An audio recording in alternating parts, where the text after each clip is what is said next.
gente vai começar daqui a pouco uma mensagem que pode transformar totalmente o seu destino. Sim, a palavra de Deus tem esse poder. Então não guarda essa bênção só para você. Compartilha ela com outras pessoas.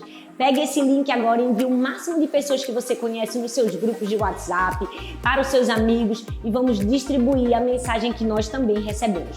Um beijo grande e Deus te abençoe. Com vocês, a pastora Thalita Pereira.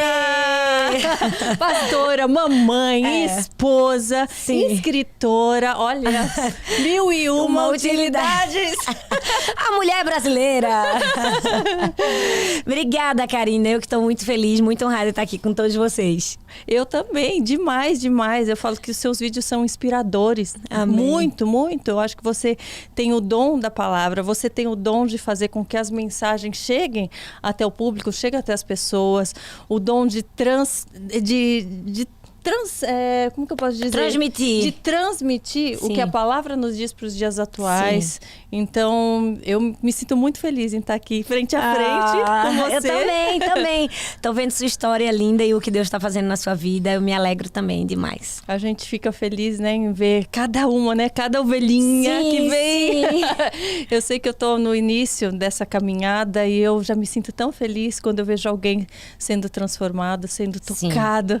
Eu imagino vocês que dedicam a vida a isso. Sim, né? Como você se sente, né, no seu papel, a sua responsabilidade, mas principalmente o presente que você ganhou, né, de Deus, que você ganha todos os dias, quando você vê alguém sendo tocado e transformado. Sim, esse é o maior motivo de satisfação, de alegria, contentamento, porque estar vivendo o propósito, ou seja, cumprir aquilo que Deus designou para você é o que te traz a verdadeira alegria. Então, desde pequenininha eu sempre desejei isso, né? Eu falo que eu sempre quis ser missionária, eu sempre quis levar Jesus. E... Desde quando? Eu quero saber detalhes, né, senhor? Desde quando alguém influenciou? Conta tudo. Eu nasci num lar cristão, né? Minha família, minha mãe, minha avó, meus avós, bisavós, todos foram cristãos. Então eu fui criada nesse meio, graças a Deus. Eu falo que isso foi um privilégio que o Senhor me deu, né? Me protegeu de algumas coisas e me fez ser mais apaixonada ainda, porque acumulou com o tempo, né? E eu falo que minha mãe tem muita influência nisso. Minha mãe sempre foi uma mulher muito temente a Deus. E uma mulher que sempre amou pessoas. Minha casa, nos finais de semana, sempre era muito cheia. Ela recebia as pessoas e pastores e pessoas que viajavam. Então, ela sempre teve esse coração. Minha mãe é aquela pessoa que ela tem um pavor do microfone. Ela é super tímida. Ela é o meu avesso nesse sentido, sabe? Mas ela sempre serviu à sua maneira, né? Hoje eu sirvo falando às pessoas e ela serve nos bastidores. E ela sempre contagiou meu coração por esse amor, né? A pessoas, a vidas perdidas. E eu falo sempre que quando eu dormia, a gente ia orar e fazer aquele momento ali, ela sempre dizia assim: minha filha, você pode ser o que você quiser na vida. Você pode ser médica, professora, dentista, o que você quiser. Mas a minha maior alegria vai ser ver você servindo a Deus. Então eu falo que minha mãe jogou muita brasa viva assim no meu coração e deixou um fogo queimar. Então... eu cheguei na minha adolescência, na minha vida adulta, fiz a faculdade, mas o meu maior... Você fez faculdade do quê? Sim, eu fiz Direito e fiz Sociologia. Eu fazia eu fazia uma pela manhã e uma à tarde. E eu lembro que quando eu me formei, no dia da minha formatura, sabe quando o palco sobe assim, tava todo mundo levantando o canudinho, agora eu sou doutor, e eu levantei e eu falei, gente, eu não tô sentindo a alegria verdadeira que era pra eu sentir. Olha, mas precisou terminar a faculdade pra você se tocar. Sim, não, eu acho que já era algo que eu tava construindo, mas eu ainda não tinha aberto mão do que eu precisava abrir. Sim, sim. Sabe? E aí eu falei pra Deus, Deus, se o Senhor quiser que eu use isso aqui pra tua glória, eu vou usar. Porque eu entendo que existem pessoas que foram chamadas pra esse propósito também. Na sua profissão, levar Jesus. Mas também, se não for o meu propósito, se o Senhor quiser que eu abra mão de tudo, eu tô disposta. E eu tô nessa, eu tô assim, ó. Que coisa boa! Me leva! É isso aí. E aí foi um processo gradual na minha vida. Ainda fiquei trabalhando um tempo na área. Até que eu realmente abri mão de tudo. e me dediquei plenamente a servir ao Senhor. Então é aqui que eu encontro minha alegria, que eu encontro satisfação, propósito. É isso. E como foi o início? Quando você percebeu que era assim que você ia seguir dali adiante, você falou, poxa, agora então vou ter que estudar mais sobre isso, vou ter que treinar. Sim. Como que foi? Alguém te ajudou nesse momento? Como foi essa transição? Eu acho que não foi tão difícil pra mim, porque eu já tinha esse perfil, né, de falante, se eu posso assim dizer. Eu sempre comunicativa. Comunicativa. Eu sempre gostei, então eu sempre tive envolvida na igreja, né? Eu não tinha, vamos dizer assim, uma formação completa, mas eu fazia. Então eu era aquela criança que em todos os dias das mães e todos os dias dos pais, era eu que falava na igreja, sabe? Então eu cresci nesse ambiente. Então, quando eu senti mais vontade ainda, quando eu me formei, eu entrei no seminário, né? Eu cursei teologia também. E aí, eu fui ganhando essa preparação, essa formação mais técnica e tudo. Mas eu acredito que a maior formação mesmo é o dia a dia, né? É o cuidar de pessoas, é o falar, é o ouvir, é o aconselhar. E eu acho que essa foi a minha formação. Gente! Você sentiu alguma dificuldade no começo? Algo que você... Porque eu acho que toda luta e todo momento de transformação, quando a gente assume uma responsabilidade, Sim. a gente também tem que lidar com alguns obstáculos ou coisas inesperadas, né? Sim. Como foi pra você? Acho que não foi tão simples, né? Porque... não faz muito tempo, não vou falar, tô brincando. Já ia dizer, sou velha não, mas já faz um tempo que eu tô servindo a Deus integralmente, acho que uns 17, 18 anos.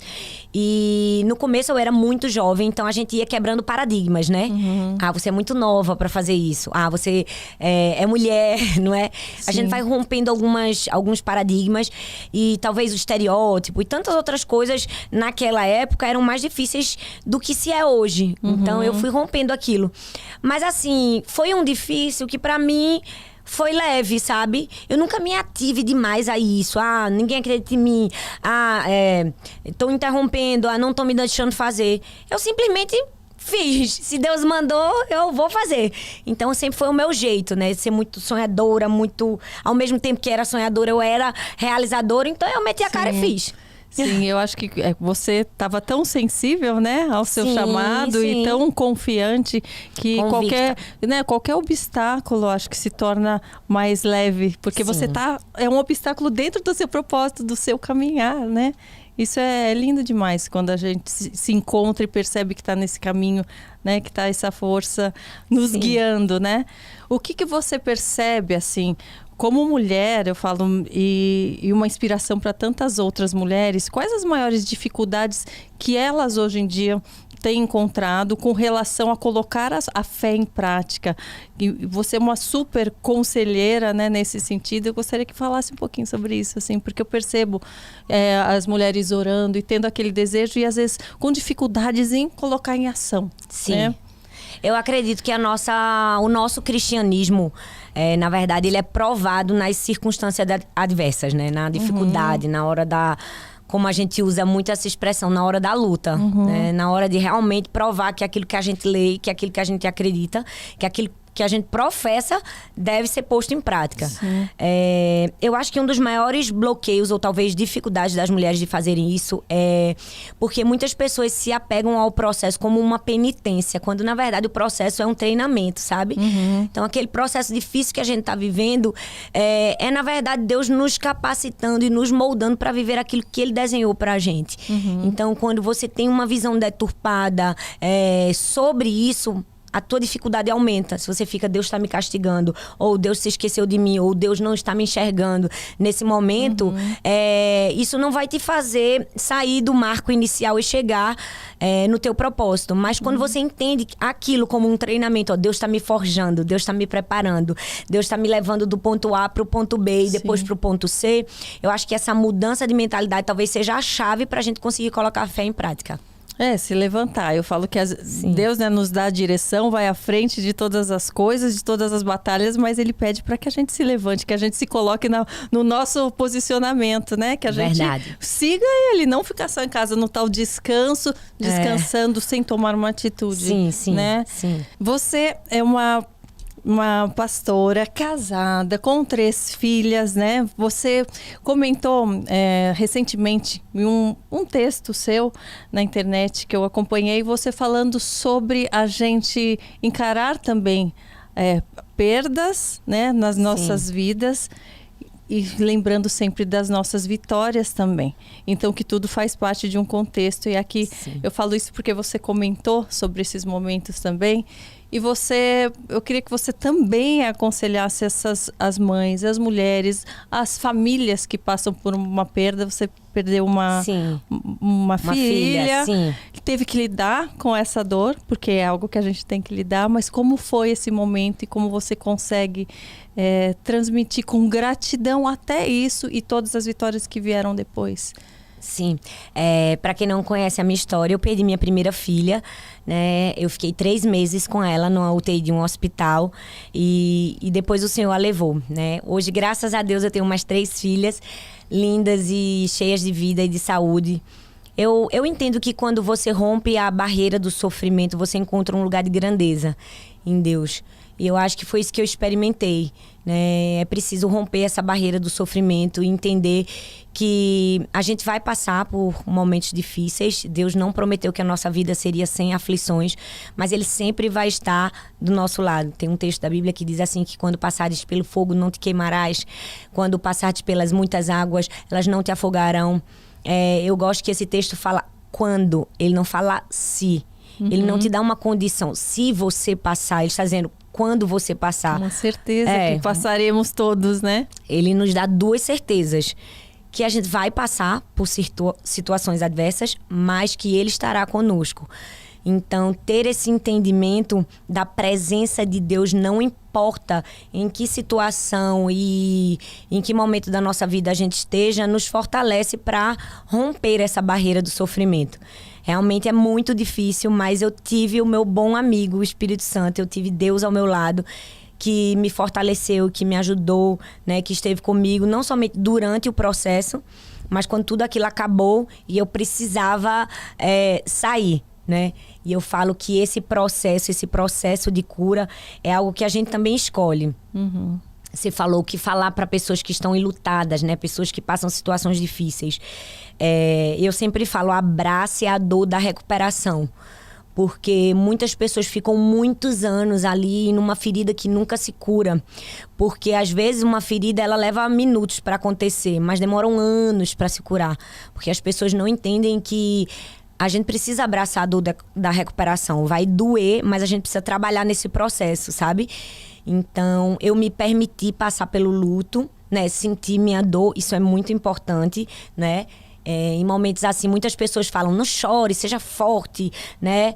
Seja forte. E nessa de seja forte, é como se ela estivesse impedindo a pessoa de ser humana. Uhum. Não, eu falo o contrário. Chora tudo que você tem pra chorar. Mas depois levanta, pega essas lágrimas, põe uma ponta em cima e passa por cima, sabe?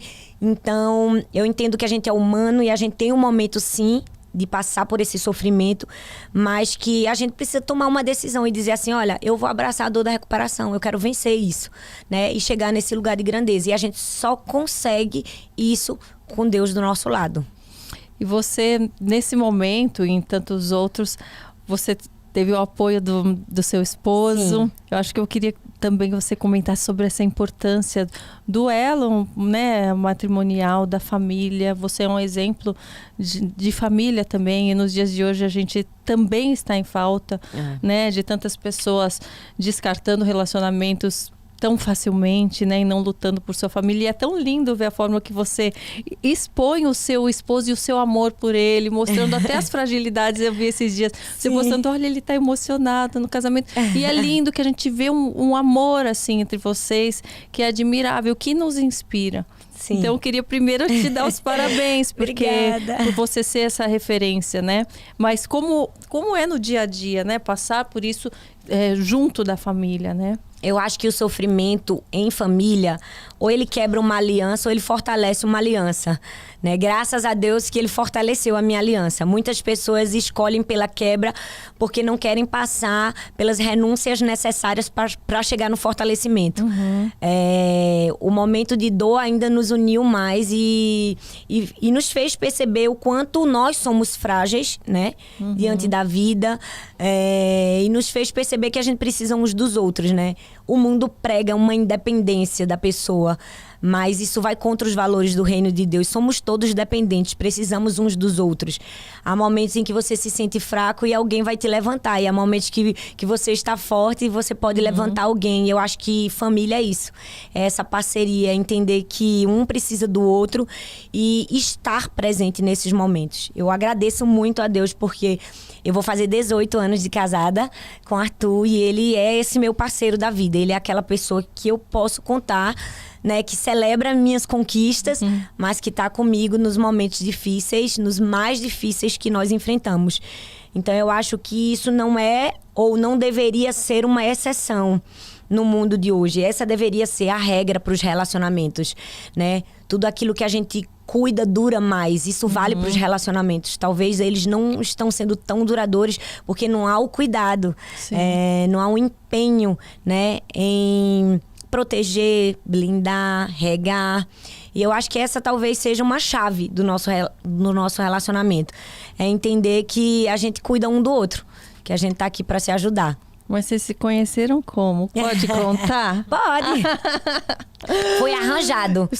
Foi? Conta. Foi casamento arranjado dá jeito, gente. Oh. Olha só. Foi arranjado pela tia dele. A tia de Arthur, a irmã da mãe dele, a minha tia Amélia, ela é, né, na verdade, louca pelo meu marido. Ela brinca que ela é a mãe dele, que não, ele só não saiu da barriga dela, né? É uma briga de irmãs, né? Disputando o amor. E ela era muito amiga da minha mãe. E ela convivia muito com a gente, visitava muito a minha casa. Até que um dia, assim, né, eu tava estudando e ela falou: e aí, Thalita, você já tá namorando? Eu nunca tinha namorado.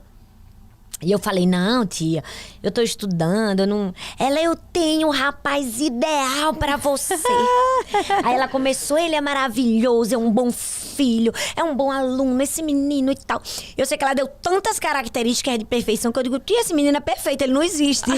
Você tá inventando. Onde é que ele está? Aí ela falou assim: ele está nos Estados Unidos, mas ele está vindo e você vai comigo pra festa de chegada dele. Eu: tia, como é que eu vou pra festa chegar de um menino que eu nem conheço? Gente, ela colocou na cabeça que Arthur tinha se desenhado pra mim e eu pra Arthur. No dia da festa de chegada dele, tinha feito E alguém tinha feito a sua propaganda pra ele também? Ou não? Tava só do seu lado? Não, ela era profissional. O que ela fazia comigo, ela fazia com ele. Ela fazia dos dois lados. E aí, no dia da chegada dele, tinha feito high school nos Estados Unidos. No dia da festa de chegada, ela bateu na minha casa. Eu vim buscar pra festa. Eu: tia, eu não vou pra festa de chegada. Não tem problema você estar comigo. Eu sei que ela desistiu e foi embora pra festa. Ela viu que eu não ia, né? Todo domingo ela ia na minha casa. Vamos pra igreja. Eu: tia, a senhora tá querendo que eu vá na igreja dele só pra conhecer ele. Mas você tava evitando? Você tava com receio? Eu tinha vergonha, eu não sei. Eu acho que eu não pensava naquilo naquele momento, sabe? Sim. Até que com muita insistência eu disse: se eu não for, ela não vai me deixar, né? Ela vai ficar no meu pé. E aí eu fui, conheci, ela fez toda aquela coisa que alguém que quer apresentar o outro faz, todas aquelas vergonhas, deixa a pessoa sozinho, né? Fala todas aquelas coisas. Eu sei que a gente se conheceu. O segundo meu marido, ele disse que se apaixonou à primeira vista. Não é muito difícil, né? Eu tô brincando. Aí ele se apaixonou fatalmente, né? Pouco a pouco eu fui me rendendo também. A gente ficou amigo. E depois o amor nasceu. Ele foi o meu primeiro namorado, meu primeiro beijo. E o único e o verdadeiro homem da minha vida. É quase uma história da Disney.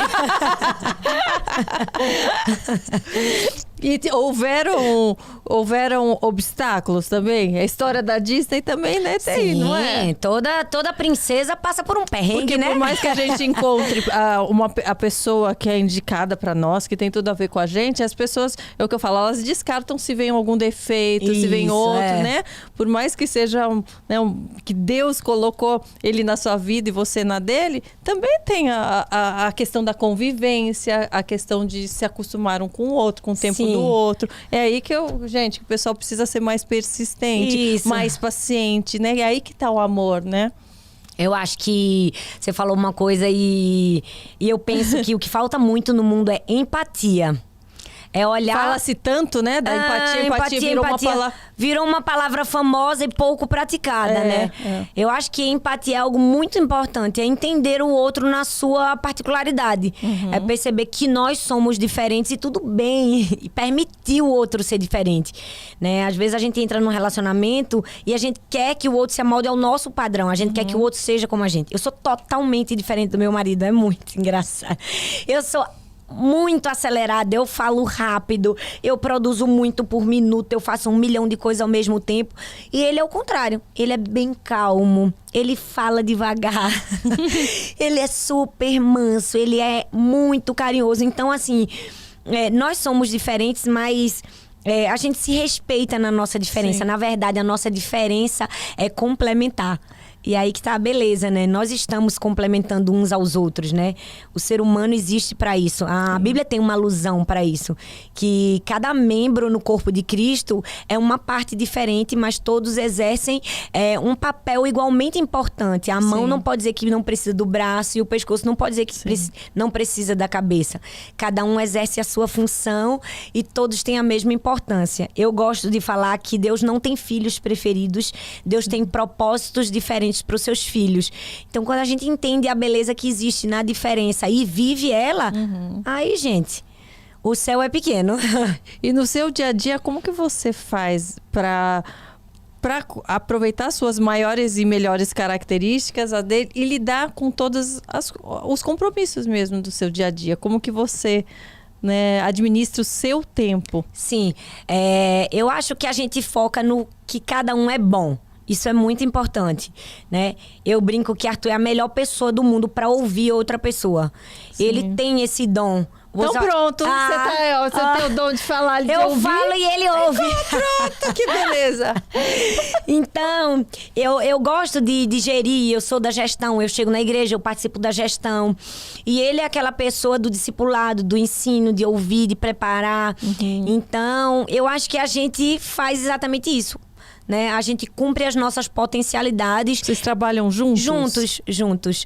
Eu não exijo que ele faça uma coisa que Deus não desenhou para ele fazer e ele também não me exige de fazer isso. E aí, isso aí eu acho que é o segredo. Mas no seu dia a dia mesmo, na prática, como que funciona? Como você administra? Você acorda, você tem o seu tempo, fala, olha, amor, agora eu preciso dessa hora para mim, ou não? Cada dia é um dia diferente. Você já tem uma rotina? Não, minha rotina é um pouco parecida.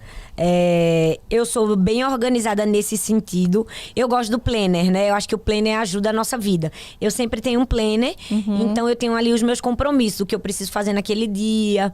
Mas é uma rotina um pouco parecida.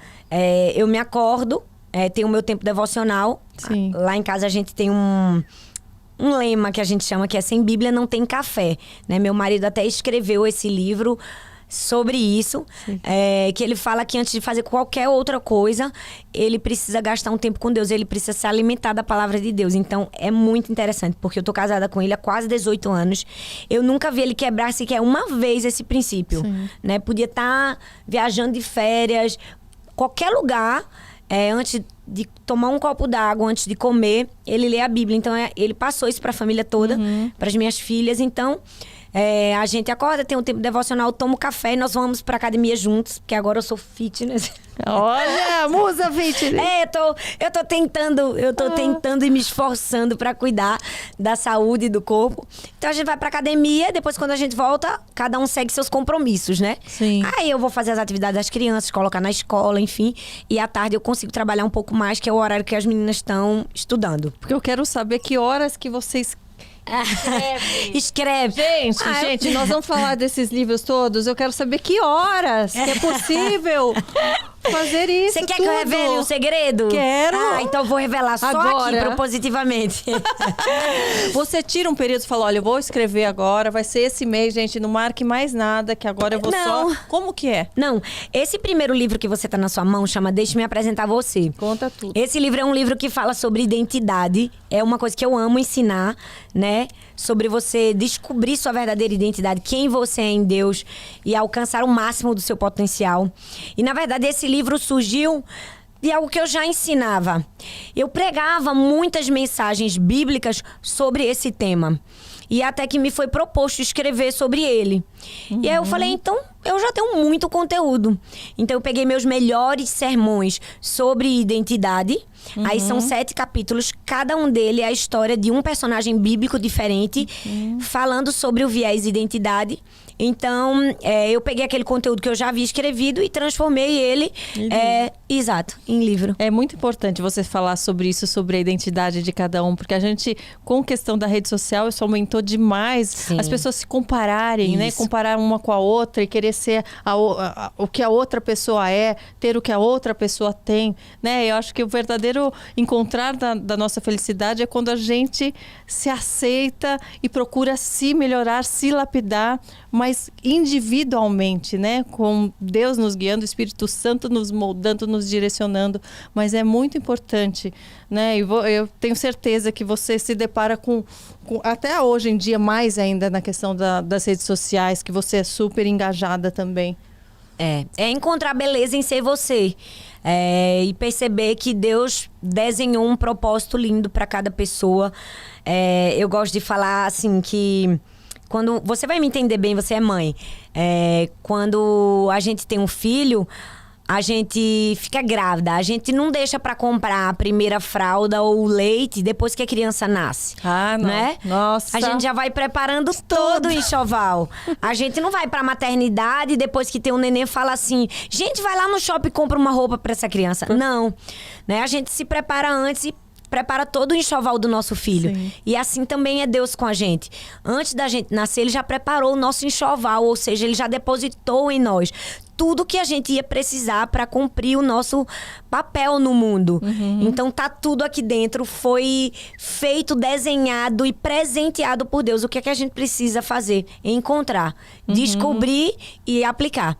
Então eu acho que é isso, descobrir sua verdadeira identidade é ver o que Deus colocou em você, aceitar, se alegrar e cumprir a estrada. Sim. Eu acho que quanto mais a gente tem essa conexão, mais a gente consegue entender, né? E consegue perceber o direcionamento sem medo de mudar, sem medo de se transformar. Você comentou também em um vídeo que eu assisti, você falando de que percebe que as pessoas têm receio da transformação, têm uma resistência para se deixarem transformar e querem ser apenas, né, consoladas, afagadas, né? Ter aquele carinho, aquele consolo, mas na hora que precisa se transformar, que precisa mudar alguma coisa, existe essa resistência. E eu percebo, nossa, gente, eu tenho vontade de ir até vocês e falar, vai que eu te ajudo, eu tenho vontade, porque eu sempre fui uma pessoa muito confiante, muito sem medo de tomar atitudes na minha vida. Eu não tinha o direcionamento de Deus, do Espírito Santo, mas hoje, graças a Deus, está sendo usado, né, positivamente, mas eu tenho a vontade de levantar as pessoas, e naquele texto eu me identifiquei muito quando você falou. Você sente também essa vontade de realizar até pelos outros? É verdade. Essa sensação que você está expressando aí, eu acho que o próprio Jesus sentiu isso. A Bíblia fala que ele chegou num tanque chamado Tanque de Betesda e ali ficavam muitas pessoas enfermas. E a Bíblia fala que ali existia um homem paralítico há 38 anos. Ou seja, ele estava há 38 anos à mercê do seu sofrimento. E é muito interessante o texto que Jesus olha para aquele homem e perguntou se ele queria ser curado. Ele pergunta, você quer ser curado? Gente, você fica, não, é óbvio que ele quer ser curado. Se você tá enferma há 38 anos, que pergunta mais óbvia. Sim. Mas aquela pergunta óbvia de Jesus era um confronto de Jesus com aquele homem. Porque quando ele responde, ele diz assim: ah, Senhor, eu já estou aqui há tanto tempo. Quando as águas são movimentadas, vem outro na minha frente e entra. Porque aquele era o momento da cura. Sim. Eu não tenho ninguém que me ponha na água. Aquele papel de vítima, né? Exato. Ele dá 1 milhão de desculpas. E agora você entende por que Jesus perguntou: você quer ser curado? Na verdade, Jesus estava dizendo: olha, você até agora só está lambendo as suas feridas. Você até agora está sofrendo a sua dor, mas você não decidiu se levantar. Você não decidiu escolher pela cura. É ilógico a resposta dele. Era para ele dizer: quero! Eu quero ser curado agora, por favor. E muitas vezes nós também temos esse papel, como você falou, Nos né? Colocamos tantas desculpas e, né, mais obstáculos até para a gente se confortar com aquela posição, né? Exato. Às vezes é até uma bengala, é a sua maneira de atrair a atenção das pessoas para você, é a maneira de você se colocar numa dependência emocional. E Deus quer romper isso na nossa vida. Ele quer nos ensinar: olha, você pode estar enfermo, mas se eu chegar lá, eu quero te perguntar: você quer ser curado? Então pega a tua maca e anda. Né? Que foi essa ordem de Jesus deu para ele.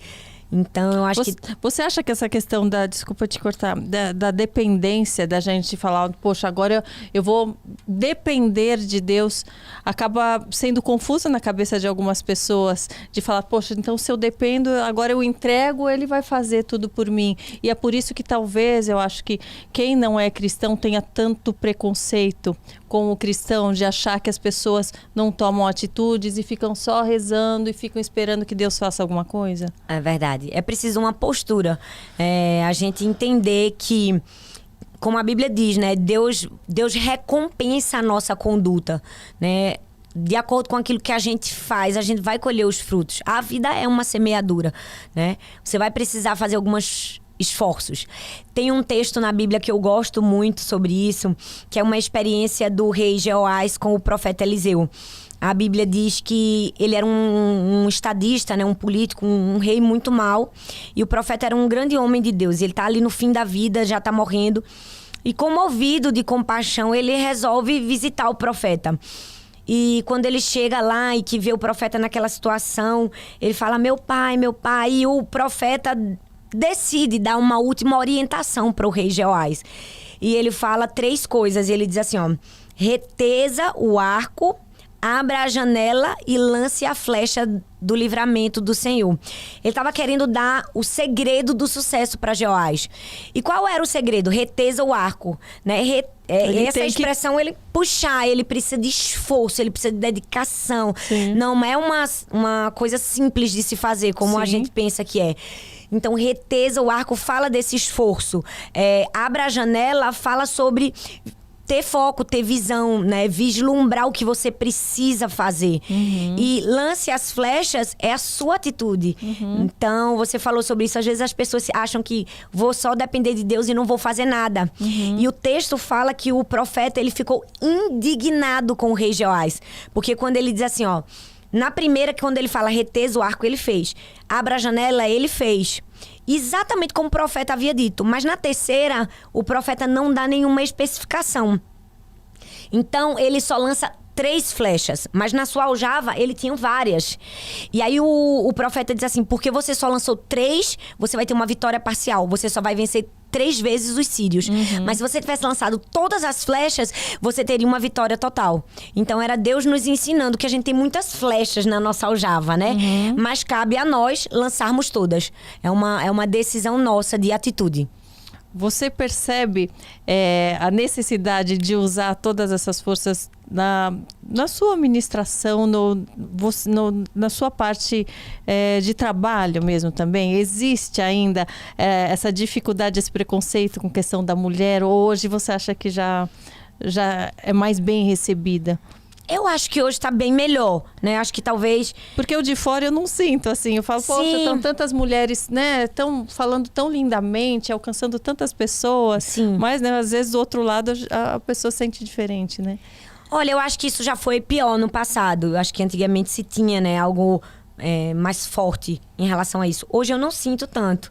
Eu realmente não sinto. E mesmo que eu sentisse, eu não me apegaria a isso.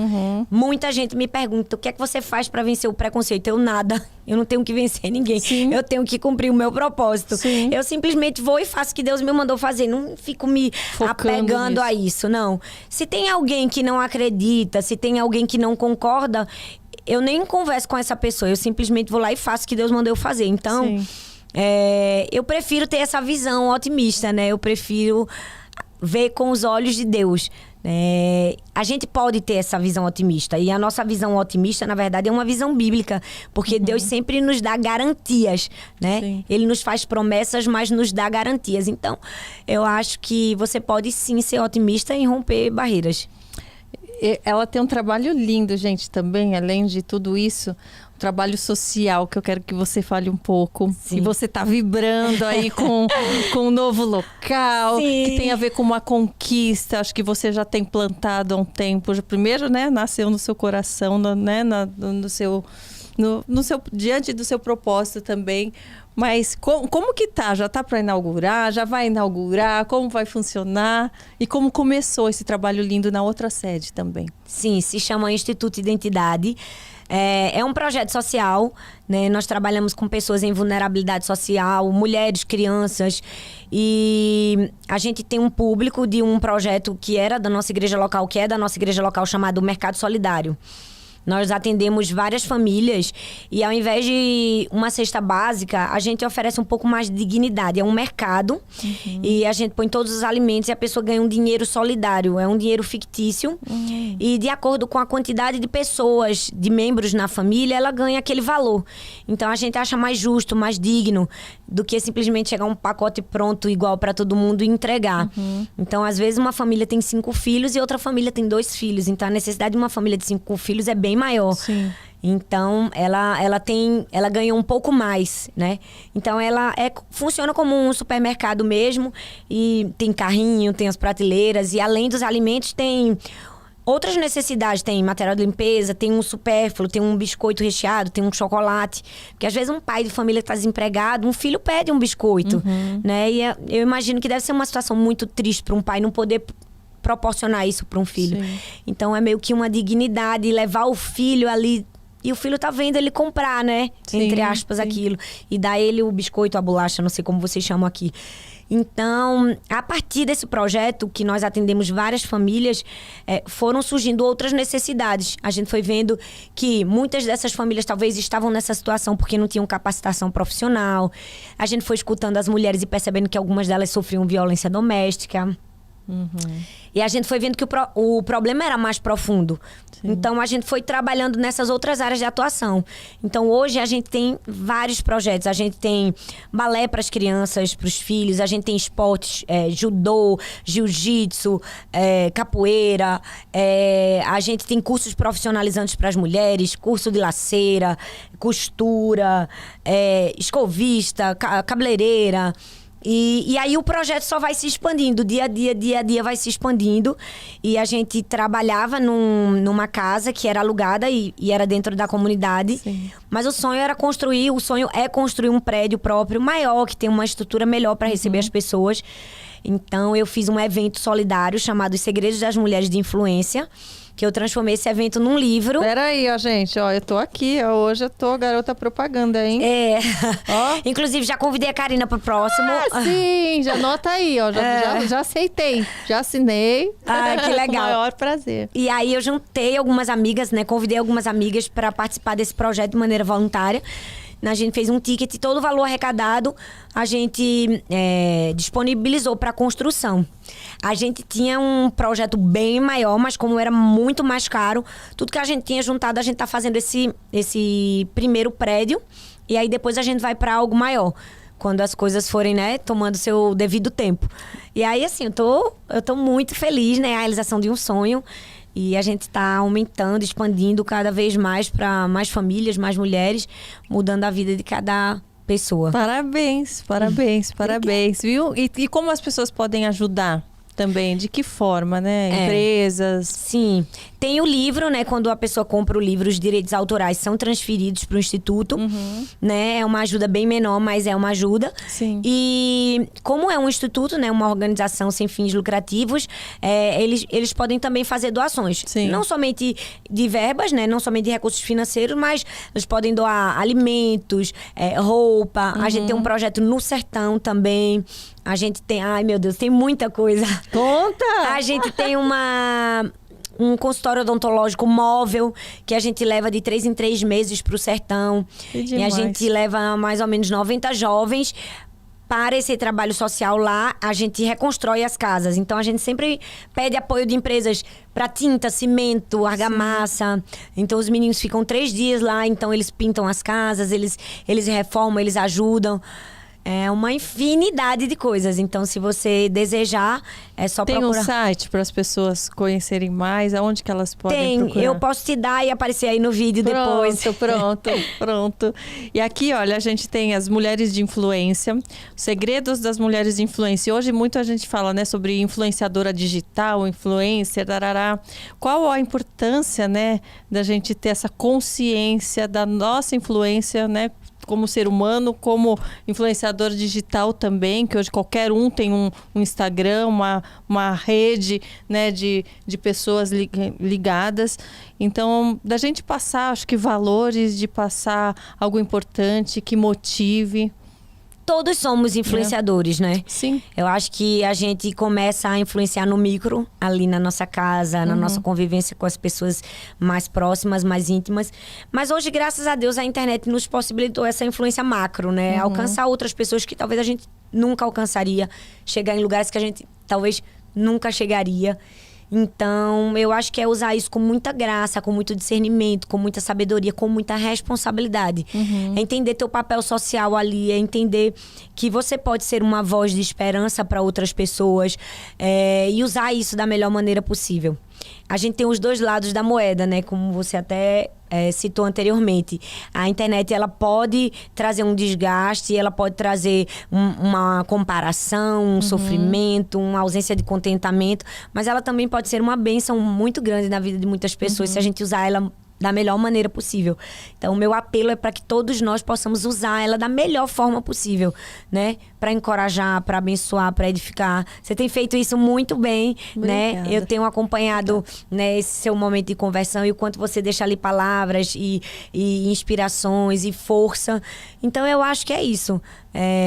Não criminalizar a rede social como se, né, agora tudo estivesse fadado a esse momento de se comparar a essa briga, mas usar ela como um meio. Eu falo que se Jesus estivesse no tempo que tinha rede social, o evangelho tinha se espalhado muito mais rápido, né?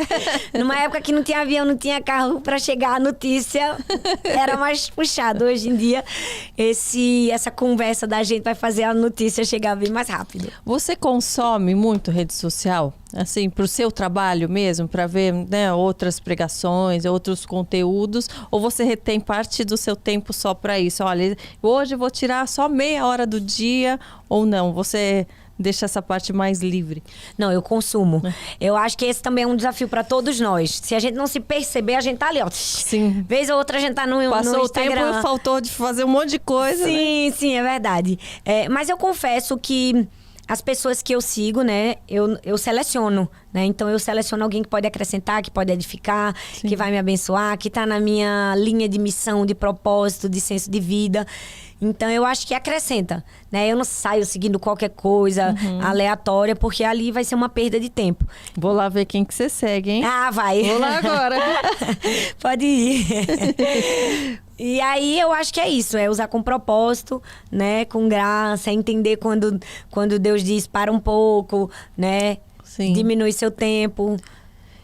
E além das redes sociais, assim, o que você consome, questão de televisão, de programas de TV, de filme, como é a Thalita fora, né, do culto, na sua casa, com a sua família? Vocês vão ao cinema? Hoje em dia, né, tá um pouquinho mais difícil por questão da pandemia, que tá tudo mais fechado. Mas como você seleciona o que você vai fazer, seus momentos de lazer? De televisão eu consumo Patrulha Canina, Peppa Pig. Então, olha lá, ó. Não, mas hoje em dia até desenhos a gente tem que ficar de olho, porque tem vários que estão lá meio esquisitos, né? É verdade. Eu falo que tudo na minha vida é programado, sabe, Karina? Até o meu lazer eu coloco no meu planner. Sim, precisa mesmo. Porque é uma vida tão corrida que se a gente não organizar, a gente não esquece de se divertir também, de ter um momento, né, de tranquilidade. Eu falo que a gente precisa ser intencional em todas as coisas. A intencionalidade te faz viver uma vida com propósito. Porque senão você passa uma semana, 2, 3 e não sai com sua família, porque simplesmente você não marcou. Ora, se você marca com seus amigos para jantar, por que não marca para sua família? Sabe? Então, na minha casa, eu tenho uma rotina. Desde que eu me casei, a gente tem o dia da família. Que é uma noite, né? Não precisa ser o dia inteiro, claro, né? Nem sempre a gente tem esse tempo para dispor. Mas toda segunda-feira, né? À noite é o dia da família. Então, é o dia que eu saio com as minhas filhas. Então, elas sabem que hoje é o dia da família. Já acordam na segunda, sabem que é o dia da família. Por que a segunda? Talvez as pessoas possam estar estranhando, porque segunda é minha folga, né? Eu sou pastora, meu marido é pastor, então no final de semana, na verdade, a gente tá na igreja. Então, nosso final de semana, vamos dizer assim, é na segunda. Então, na segunda noite, eu saio com as minhas filhas, é o dia que a gente vai no shopping, que a gente janta fora, é o dia que a gente faz um cinema em casa, né? E na terça, né, ou outro dia da semana, eu tento sair só eu e o meu marido, pra gente também ter esse tempo só nosso. Então, acho que é intencionalidade. A gente marca mesmo pra se divertir. Senão, não vai ter esse tempo. Senão, a gente vai ser consumido por aquilo que é urgente e a gente vai deixar passar o que é necessário. Sim. Você tem um momento de férias também? Sempre. Nunca abri mão das minhas férias, né? Muitas pessoas dizem assim, mas o diabo não tira férias. Eu acho esse argumento tão tolo. Eu falo, pois ele vai ficar assim, cansado. Eu não, eu vou descansar, eu vou tirar férias. Meu Deus, tá trabalhando enquanto eu tiro férias. E eu sempre tirei férias. Eu acho que isso é fundamental na vida de qualquer ser humano, né? Ter aquele tempo de pausar, de descansar. Deus é um modelo disso, né? Ele fez o seu trabalho em 6 dias e em um dia ele descansou. Ele nos deixou o exemplo, a lição. E eu acho que pra gente voltar com força, a gente precisa disso. Então, sempre no mês de janeiro, né? Eu divido minhas férias. Às vezes eu tiro 15 dias em janeiro, 15 dias em julho, né? Às vezes eu estendo um pouco mais, mas eu saio com as crianças. É o momento de descansar, parar tudo. Vim conversando sobre isso agora no caminho. Falei, janeiro eu não vou fazer nada, só vou descansar, só vou existir. 3 meninas, você ainda quer ter mais filhos? Ainda pensa ou não? Gente, não, eu querer eu quis, agora mais não. Como eu tive 4 filhos, uma 5ª gestação pra mim não seria tão legal, porque as minhas filhas todas foram cesarianas por causa do problema da minha primeira filha. Então seria um leve risco, né? Mas assim, eu entendi que 3 já tinha sido uma graça e um favor muito grande de Deus na minha vida. Eu me alegrei com isso, porque minha vida é também, né, tanto a minha quanto a do meu marido, muito corrida. Então, acho que se eu tivesse 4 filhos, eu ia ter que ter um Sprinter, né, um ônibus. Não tem nem carro pra eu carregar 4 crianças. Fora as malas, Fora as malas e tudo mais. Você tem quem te ajude nessa parte também? Porque eu acho importante a gente falar dessa rede de apoio, né? Que a gente passa os princípios, né? O que é essencial, mas é importante a gente também aceitar e entender que em muitos momentos a gente vai precisar dessa rede de apoio, né? Sim. E não se culpar por isso, que muitas mulheres, muitas mães também se culpam. Se culpam ou porque estão ausentes, ou porque estão presentes demais e não estão trabalhando, né? Sim. Ser mãe é um dilema. É um dilema. É um dilema muito legal essa tua pergunta, Karina, porque eu tenho, graças a Deus, uma boa rede de apoio. Eu tenho uma funcionária que me ajuda com as crianças, mas eu tenho, acima de tudo, a minha mãe. A minha mãe é minha vizinha. É a melhor também. Eu moro na casa 1, daí tem uma no meio e a casa 3 dos meus pais. Ai, que legal. Minha mãe é minha vizinha de porta. A gente morava num prédio que eu era no 4º andar e ela era no 16º. Eu falava, mãe, não aceito. Porque pra ir pra sua casa eu preciso trocar meu pijama, que eu não posso subir de pijama no elevador. Vamos ver nas câmeras. A gente tem que morar uma do lado da outra. Até que minha mãe foi comprar um apartamento, aí chegou lá e fez, olha, mas eu queria outro, eu queria um do lado, pra minha filha morar do lado. Aí o rapaz, não tem mais. Aí minha mãe, então não quero. Acho que ele pensou, vou perder de vender 2 apartamentos. Aí, não, a gente arranja alguém pra trocar. E minha mãe, sendo assim, eu sei que hoje eu sou vizinha da minha mãe, ela é hoje é a minha maior fonte de apoio, né? Então, eu tô aqui hoje porque eu tô tranquila, porque minhas filhas estão com ela, né? Diferente. Que idade que elas têm? Eu tenho uma de 9, uma de 7 e uma que vai fazer 3 anos. Ai, são 3 princesas. E muito bom você falar sobre isso, né? Quando nasce uma mãe, nasce uma culpa com a mãe, né? Porque a gente tá sempre se cobrando excessivamente, sempre querendo ser o melhor. E eu acho que o mundo impõe tantas exigências e põe tanto peso sobre nós que às vezes a gente perde a beleza, a leveza, a alegria da maternidade, né? Esses dias eu estava comentando que às vezes alguns Instagrams de maternidade, ao invés de ajudar, eles atrapalham, porque a mulher se põe que escreve ou que posta, ela se põe no lugar da mãe perfeita, né? E eu faço esse jogo com meu filho, eu faço isso, eu faço aquilo.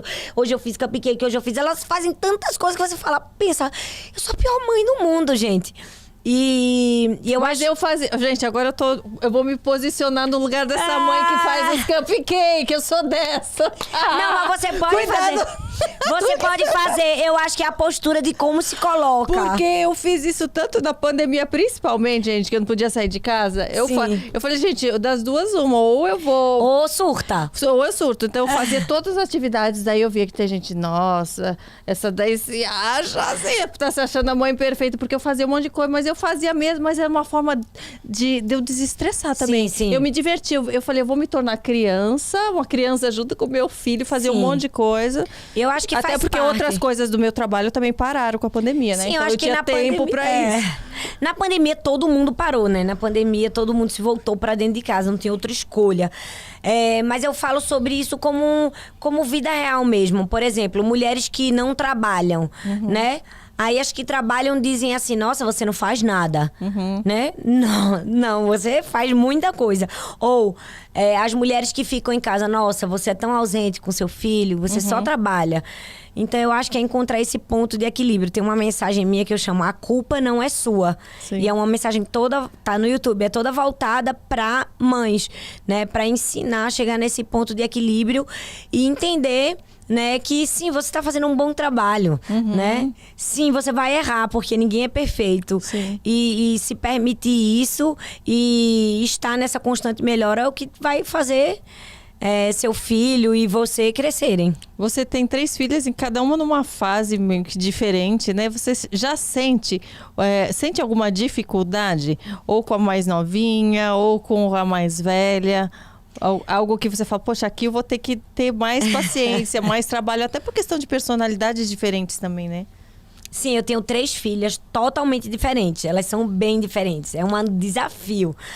A primeira com a segunda é mais fácil, porque elas têm umas idades muito próximas uma da outra. Então, são meio que as mesmas atividades, os mesmos gostos, então não tem problema. Agora, quando a terceira veio, aí... porque ela é pequenininha, então ela é o bebê da casa. E aí, a mais velha e a segunda do meio... elas simplesmente não dizem não pra pequena. Elas são loucas pela mais nova, a Helena. Então, mas isso é bom, não é? Mas só que elas fazem todos os gostos, entendeu? Tá ficando mimada. Aí ela faz a birra, que bonitinho, mãe. Eu, não é bonitinho, não. Né? Ela pode fazer qualquer coisa contra elas e elas abraçam e beijam e deixam passar. E eu acho que isso vai deixando a pequenininha dona de si. Eu mando aqui em todo mundo. Aí agora tá sendo um desafio impor limites na mais nova, né? Porque todo mundo quer dizer sim e a mãe tem que dizer não. Elas vão com você na igreja também? Como que funciona esse momento para você inserir, né, a fé e os valores cristãos na criança, né? Nas nossas filhas? Sim, elas vão desde pequenininha, desde bebezinha, né? Eu vou pra igreja, levo minhas filhas, elas ficam na salinha. Agora, elas já chegaram numa estatura que elas acham que não precisam da salinha infantil. Elas querem ficar no culto de adultos. Então, o Henrico, meu filho tem 4 anos e meio. E ele nunca quer ficar na salinha com as crianças. Minhas também não. Nunca. Desde o primeiro dia, ele olha... Não, quero ficar lá. E ele fica fazendo perguntas sobre o que o pastor tá falando, o que não tá. Isso é bom ou é ruim? Já não sei. Eu acho bom. Eu acho que essas crianças estão acima da média. Porque às vezes são assuntos que não tem a ver com a idade dele, né? Às vezes tá falando, né, de sexualidade até. Às vezes tá falando de um assunto, né, mais adulto. Eu fico preocupada nesse sentido, mas depois eu vejo que está sendo bom, né? Vai criando um certo entendimento que a gente acha que não é idade, mas que ele assimila mesmo assim, né? Eu acho que é uma coisa individual, né? Cada pessoa, né? Apesar de ser uma criança, ela é uma pessoa, né? Ela já tem a sua particularidade, seu gosto, sua maneira de ouvir. Algumas crianças já estão preparadas para certas coisas que outras não. O que define o meio, né? A convivência, o que elas têm acesso. Então, acho que o fato de elas terem muito acesso a conhecimento e a certas coisas, então acho que quando elas veem uma coisa muito infantil, elas já falam, isso aqui não preciso, eu quero ficar aqui. Eu vejo as minhas filhas assim também. Então, elas participam, elas entendem a mensagem, elas anotam, é muito engraçado. Elas não sentam sem pedir um celular. Mãe, eu quero o celular para anotar o sermão. Olha! Elas anotam o sermão todo, é uma graça. Que legal. Então, eu não obrigo elas a irem para a salinha. Se elas se sentem bem ali, estão entendendo, eu deixo. Você se sente, às vezes, preocupada pela convivência nas escolas, pelo mundo do jeito que está hoje? Sim. Eu acho que todos nós precisamos ter esse senso de direcionamento com os nossos filhos, né? A gente não pode estar alheio àquilo que a gente está vivendo, né? Muita gente está igual um avestruz, colocando a cabeça ali no buraco do comodismo, né? E se escondendo da verdadeira realidade daquilo que nos cerca, né? Nós estamos cercados de vários problemas, né? E a gente não pode isentar nem a nós mesmos, nem os nossos filhos disso. Então, cada vez mais eu percebo que eu tenho que ter conversas que seriam mais pra frente e mais cedo com as minhas filhas. Porque se eu não as tiver, outras pessoas terão com elas. Então, à medida que eu já vou sentindo elas preparadas, eu já vou inserindo certas, né, questões e reflexões com elas. Então, eu tento conversar o máximo sobre tudo, preparar elas e, ao mesmo tempo, meio que cercar, né? Perguntar todos os dias, volto da escola, eu pergunto como foi, o que aconteceu, o que não aconteceu. É participar ativamente para proteger, né? Para proteger do mundo e ensinar a verdade. Deixa eu ver aqui os outros livros, posso? Sim, por favor. Tem mais? Temos mais, gente. Olha esse aqui que você fez com seu esposo. Sim, sim. Que eu já sei, 365 dias para amar. Me conta um pouquinho, como que foi? Vocês escreveram separadamente, depois reuniram tudo nesse livro? Foi algo a quatro mãos? Como foi? Vocês oraram muito juntos, todo dia oravam um pouquinho, e daí o que saía vocês escreviam? Me conta. Esse foi o primeiro livro que nós escrevemos. Chama 365 Dias para Amar. É um devocional. É um livro de mensagens curtas, uma para cada dia, né? Tem 365 porque é o suficiente para um ano inteiro. Sim. Então... Eu sou ansiosa, gente. Eu já leria isso aqui, ó. E em 5 dias já ia ler todos. Mas pode adiantar também, se quiser, né? Vai relendo, relendo. Então, nós fizemos juntos em que sentido? Todo pastor, ele sempre produz conteúdo toda semana, porque a gente tá ali ministrando na igreja. Vocês ministram ensinando. juntos? Vocês sobem juntos e cada um tem o seu momento? Como que é? Na igreja, assim, o sermão geralmente é pregado por uma pessoa só. A gente só ministra juntos no altar quando é casais. Sim. Né? Aí é uma coisa mais específica. Tá. Mas a gente sempre tem um conteúdo que a gente tá gerando, porque a gente tem um sermão no domingo para pregar durante a semana. Então, a gente foi transformando esse livro nisso, né? Em mensagens que a gente já ensinava, que a gente já pregava. Então, eu tinha algumas, ele tinha outras, a gente foi adaptando e juntamos as minhas com as dele e transformamos aí no livro. Muito bom aqui então, ó. Mas então não é algo relacionado ao casal, ao casamento, não. né? Vocês fizeram juntos, mas é para cada um individualmente. É individualmente, serve para qualquer idade, para cristãos, não cristãos. São mensagens de fé, de esperança, de amor, né? Sempre começa com um texto bíblico, Sim. aí tem uma explicação, um conteúdo da mensagem, depois tem uma frase de valor, né? Eu brinco que se você é daquelas pessoas que gostam de anotar aquelas frases bem legais, pronto, aí tem 365. Não, eu gosto de anotar. Eu falo que eu comecei com a minha Bíblia, gente. eu não grifava, que eu via todo mundo grifando, falava, não, a minha eu não vou grifar, porque quando eu abri naquela página, eu não quero ser direcionada só para a frase que eu grifei. Hoje em dia, gente, a minha tá grifada quase inteira, porque eu vou achando tudo importante. Então, tem papelzinho, tá grifado, eu tô colecionando Bíblia de... Você anota muito ainda? Sim, eu sou da turma também, de pintar. Piscar, anotar. Corzinha. Coração, adesivo. Tudo que mulher tem direito. Você tem alguma passagem bíblica, algum momento que você se identifica mais? Que você fala, pô, isso aqui me toca, isso aqui tem a ver comigo, com a minha vida. Tem, Jeremias 29:11 diz assim: eu é que sei que pensamentos que tenho a vosso respeito, diz o Senhor, pensamentos de paz e não de mal, para vos dar uma esperança e um futuro. Eu amo esse texto porque fala sobre a característica de um pai amoroso que nós temos, de alguém que tem pensamentos de paz, de alguém que tem sonhos, de alguém que tem planos, de alguém que preparou um futuro e uma esperança para nós, de alguém que está projetando algo que nos dá segurança.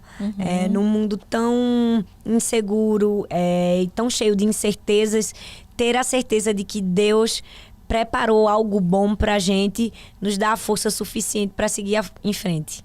Sim, gente, não precisam ter medo, né, do Sim. direcionamento de Deus, não precisam ter medo, né, dele estar lá, ó, lapidando, né, aparando as arestas, porque é para o nosso bem, para a nossa vitória, né, para a nossa paz. Sim. Realmente é uma passagem muito linda. Thalita, ó, a gente falou da questão das crianças, né? E eu não tinha mostrado esses livros, que também eu quero que você conte, porque é um trabalho muito, muito lindo. Aliás, cada ilustração linda. Sim. Parabéns aqui pelo bom gosto, todo mundo que participou desse projeto. Sim. Olha aqui.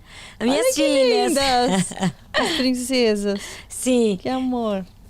Esse é um projeto também, como eu falei, que eu ensino muito sobre identidade. E a história de como nasceu esse livro é muito legal, esses livros. E eu tava no avião, voltando de uma viagem.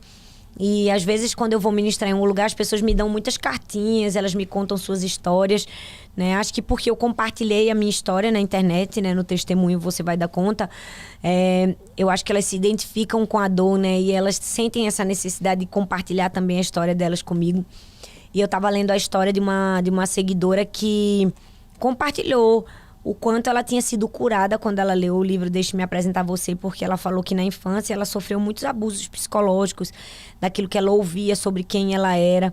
E aquilo causou uma confusão, né, sobre a sua identidade. E ela falou que Deus havia curado ela nesse processo.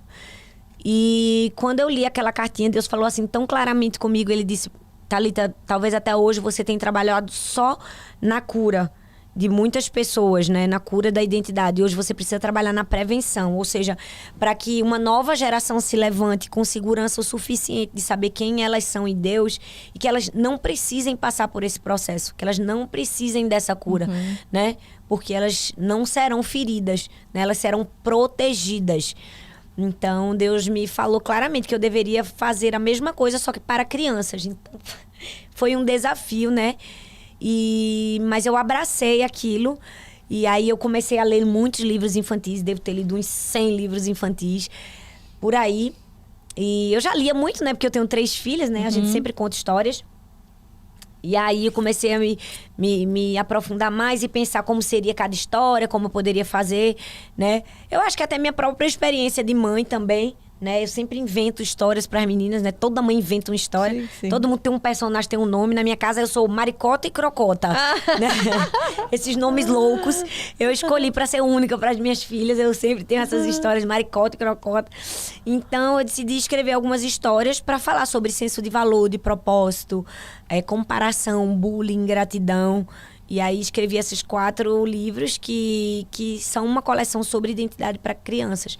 Para que as crianças saibam perceber o seu valor em Deus e que no momento que alguém chegar para dizer o contrário, elas tenham a segurança suficiente para dizer: não, eu não acredito nisso, porque eu já ouvi antes que eu tenho valor para Deus, que eu sou precioso, sou preciosa, né? Que Deus depositou coisas especiais em mim. Você passou por algum momento como esse na sua infância?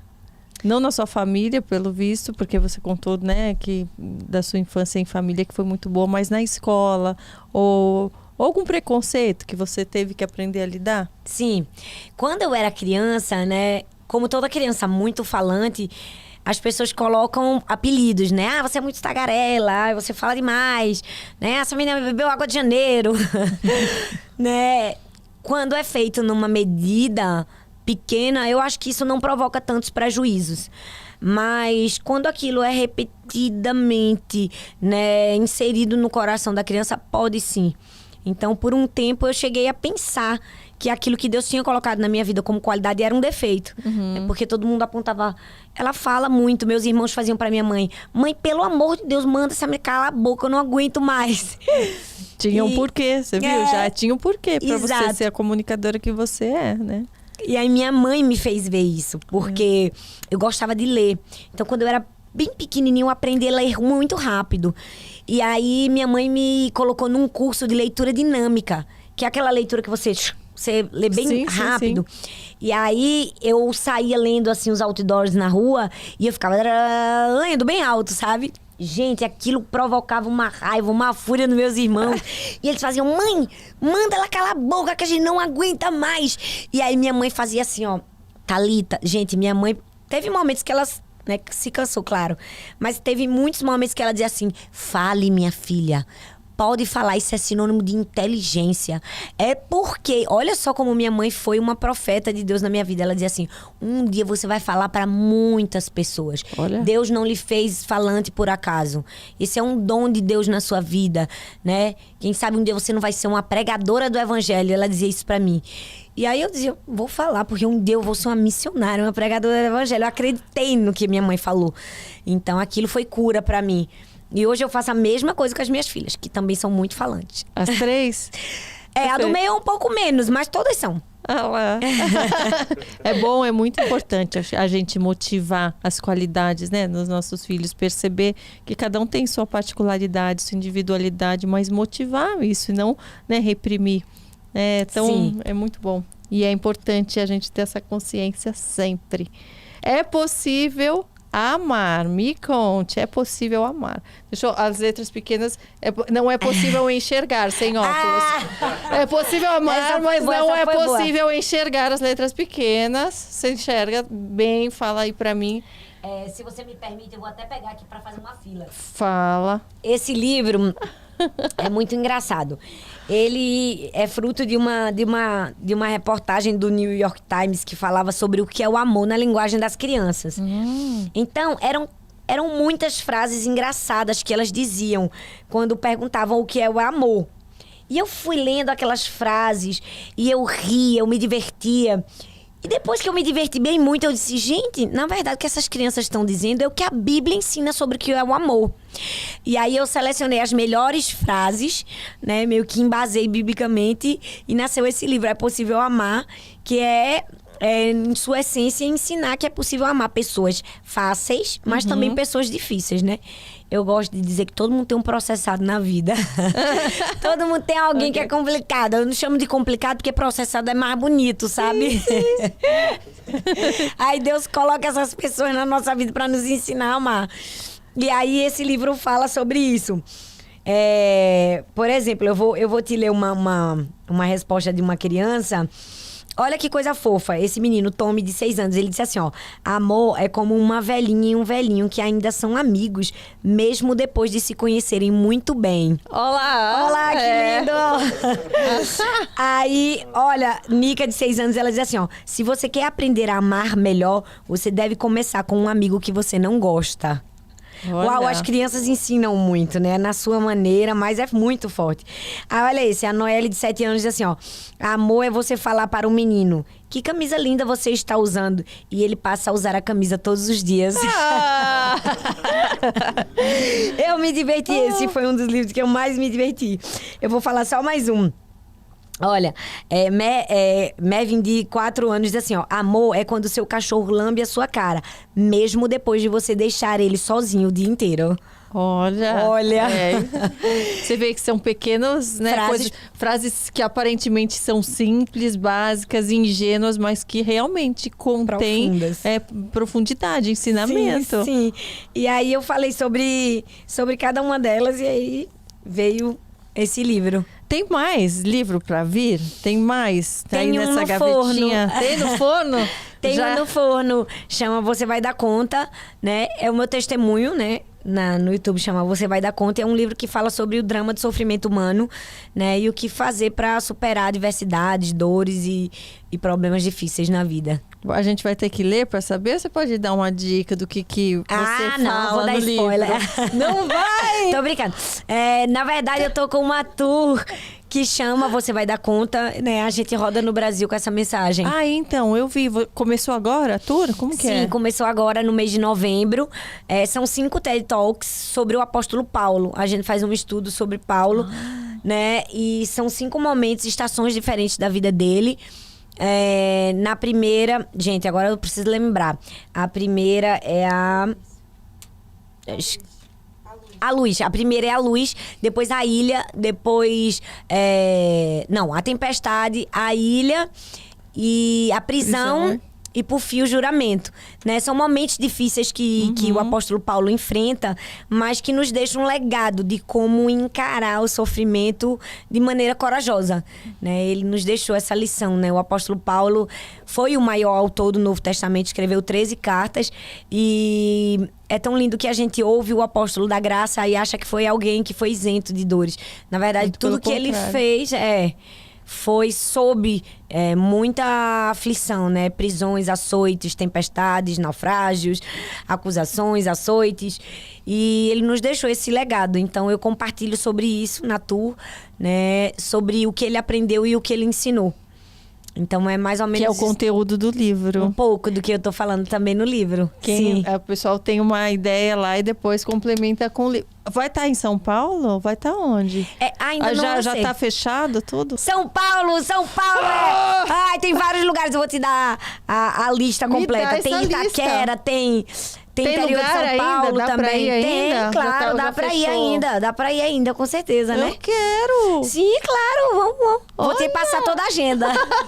Você escolhe o lugar mais perto da sua casa. Eu já vou. Por favor. Karina, que trabalha comigo também. Karina já levantou a mão ali também. Nós vamos! Você é sempre empolgadona assim? Me Na maioria do tempo. conta. Ou não? Tá. Minha assistente tá me denunciando que sim. Tem algum segredo?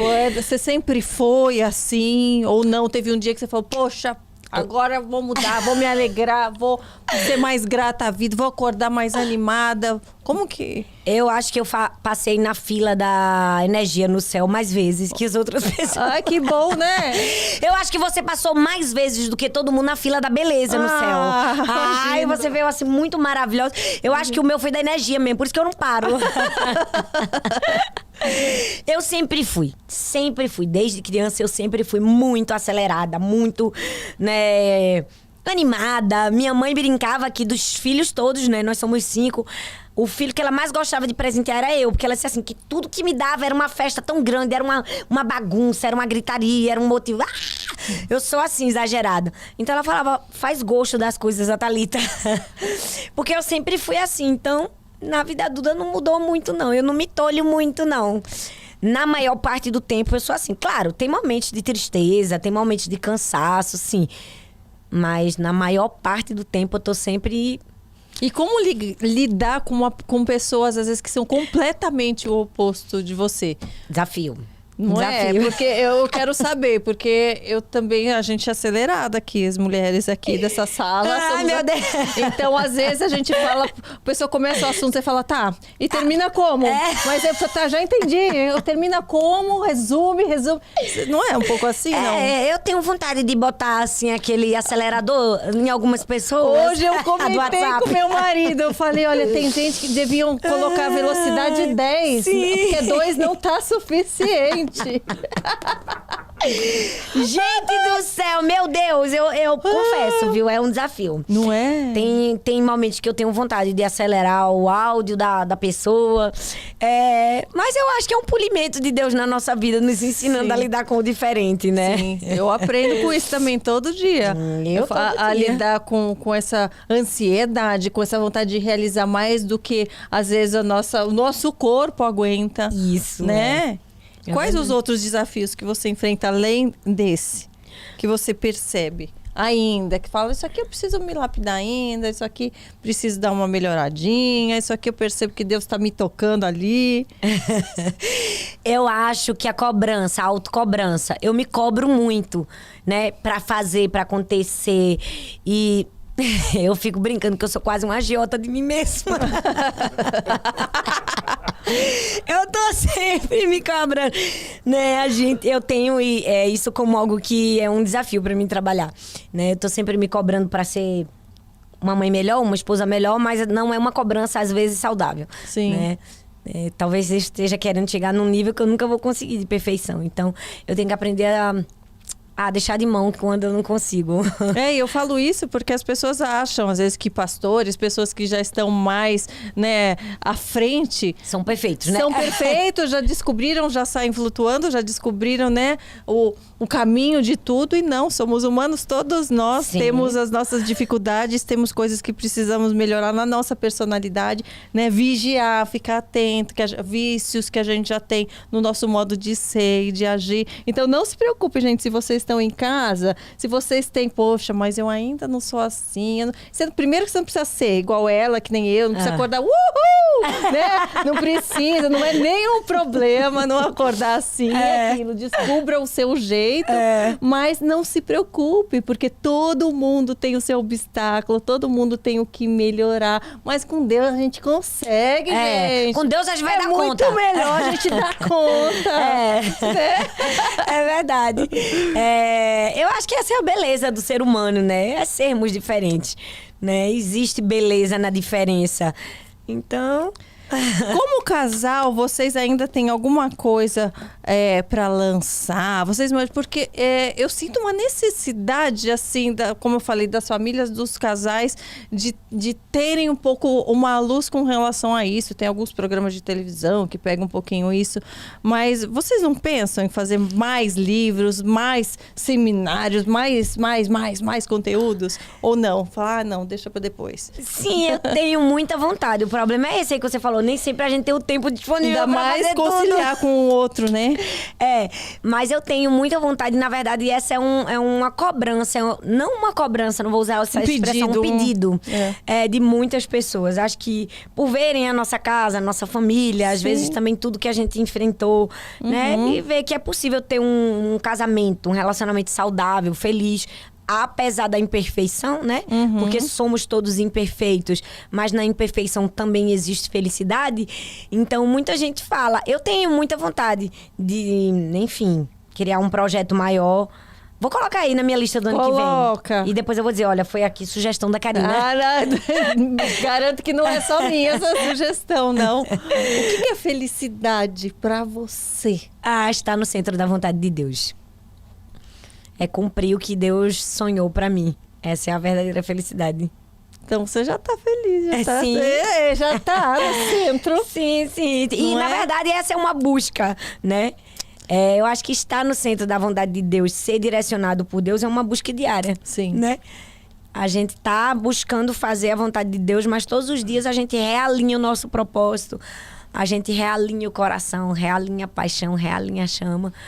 Quais são os seus conselhos para quem quer sentir e encontrar a verdadeira felicidade? A Bíblia diz que aquele que procura o Senhor o acha, né? Então, encontrar a verdadeira felicidade é encontrar uma pessoa, é encontrar Jesus. Muitas pessoas estão onde eu acho a felicidade. Elas acham que num casamento elas vão achar, numa família, tendo um filho elas vão encontrar a felicidade, ou tendo uma profissão de sucesso, ou sendo famosa, ou tendo muito dinheiro. Na verdade, a verdadeira felicidade é encontrada numa pessoa, Jesus. E você vai fazer isso quando você tiver um encontro verdadeiro com Ele. Leia a Bíblia não para você ter um conhecimento de um livro. Leia a Bíblia para você conhecer o autor. Leia a Bíblia para você conhecer uma pessoa, para você ter um relacionamento com uma pessoa que te transforma. Então, à medida que você desejar ardentemente, procurar ardentemente, você vai encontrar. E encontrando uma pessoa, você encontrará também a felicidade. Essa pessoa específica, né? Sim, Jesus. Jesus é a resposta de todos os anseios da alma do homem. Com certeza, com certeza. Eu queria que você deixasse uma mensagem final aqui. Nós já estamos, né, finalizando o nosso podcast. Tenho certeza que vocês vão mandar muitas perguntas. A gente vai ter que fazer o podcast de 2, 3, 4. Então, mas eu quero que você deixe uma mensagem final para tantas pessoas que às vezes estão buscando se aprofundar mais no conhecimento da palavra, aprofundar mais nessa conexão com Deus. Eu acho que fortalecer a fé, e às vezes não sabe por onde. Você já falou um pouquinho sobre, né, ler a palavra e buscar essa conexão, mas algum segredo, alguma dica maior para tantas pessoas que estão precisando, querendo, desejando, procurando e às vezes estão perdidas, né? Acho que meu segredo, né, se eu pudesse deixar um conselho, é se livre das distrações. Hoje muitas pessoas têm procurado, mas não têm encontrado, porque na verdade elas têm muitas procuras, né? Elas têm muitas distrações. Eu acho que foque naquilo que realmente é necessário e não deixe que aquelas coisas urgentes ao seu redor te tirem do mais importante. Foque em buscar Jesus, em conhecer Ele, em ouvir a voz certa. Hoje a gente está num mundo de muitas vozes contrárias, né? Tantas pessoas nos falam, tantos meios, tantas coisas tentando nos desfocar do verdadeiro propósito, que é encontrar Jesus. Se livre das distrações, que você seja alguém de um desejo só, que seja buscar a vontade de Deus. Uma vez eu vi a história de uma missionária que ela tem uma história incrível. Ela era uma inglesa e ela fazia medicina numa grande universidade em Londres, e ela, aparentemente aos olhos humanos, seria aquela filha do sucesso, né? Aquela filha que faria grandes coisas e seria a médica da família e trabalharia e ganharia muito dinheiro e muitas coisas. E ela decide entregar a sua vida, né, por amor a Jesus, na obra missionária. E ela vai para a África e ela monta ali um hospital e ela começa a treinar enfermeiros, e ela deixa uma história, um legado lindo, né? Até que ela é apanhada por algumas pessoas que começam a persegui-la e violentam ela, abusam sexualmente, quebram seus dentes, enfim, ela sofre todo tipo de dor que você pensar, imaginar. Ela volta para a Inglaterra para se curar, né, para se tratar nos médicos e psicólogos, e depois de 1 ano que ela se restabelece, muitas pessoas dizem: agora você vai sair por aí contando sua história, dando seu testemunho aqui na Inglaterra. E ela disse: não, eu vou voltar. Eu não terminei de cumprir a minha missão. E é desafiador saber que ela voltou para o lugar de dor. Uhum. E ela não somente reconstruiu aquele hospital, mas com a ajuda de muitos cristãos, ela conseguiu fazer muito mais do que aquilo que ela estava fazendo. Então, tem um texto dela que ela diz assim: eu acho que se eu pudesse deixar apenas um segredo, é que a gente deseje apenas Jesus.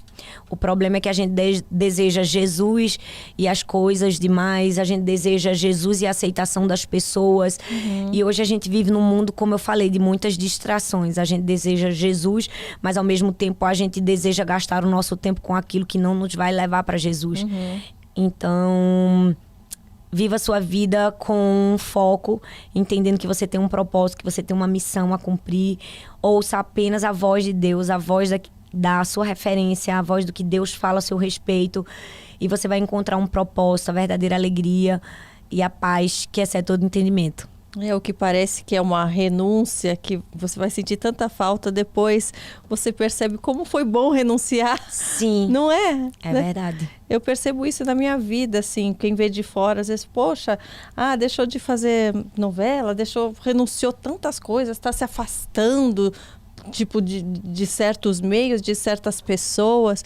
Mas esse afastar e essa, né, renúncia, para quem vê de fora, para mim é o que cada vez me dá mais paz, porque eu estou renunciando a algo que não era o essencial, que não estava me levando para um caminho de Deus. E eu falo para as pessoas: não tenham medo de renunciar, não tenham medo de renunciar o que o mundo parece proporcionar, todas as oportunidades, toda a fama, a glória, as amizades.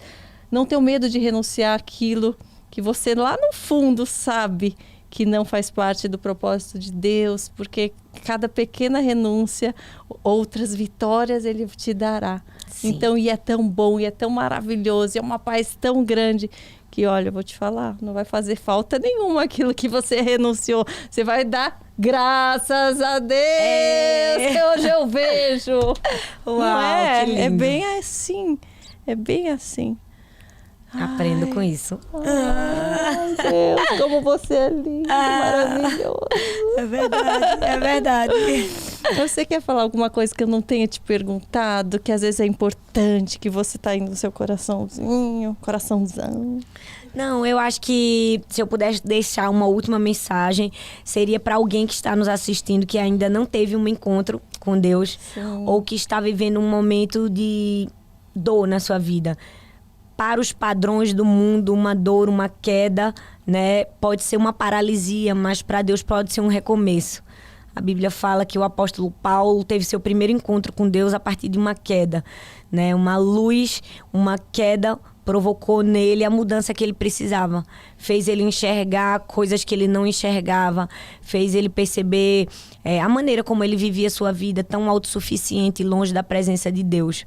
Mas a partir daquilo, Deus escreve uma nova história. É um recomeço. Aquilo que parecia uma paralisia se transformou numa aceleração de propósito. Então, a minha mensagem é você que está me ouvindo agora, que talvez pensa que não tem mais jeito para você, que você é pecador e que Deus não te ama mais, que Deus desistiu de você. A Bíblia fala que Paulo era um assassino.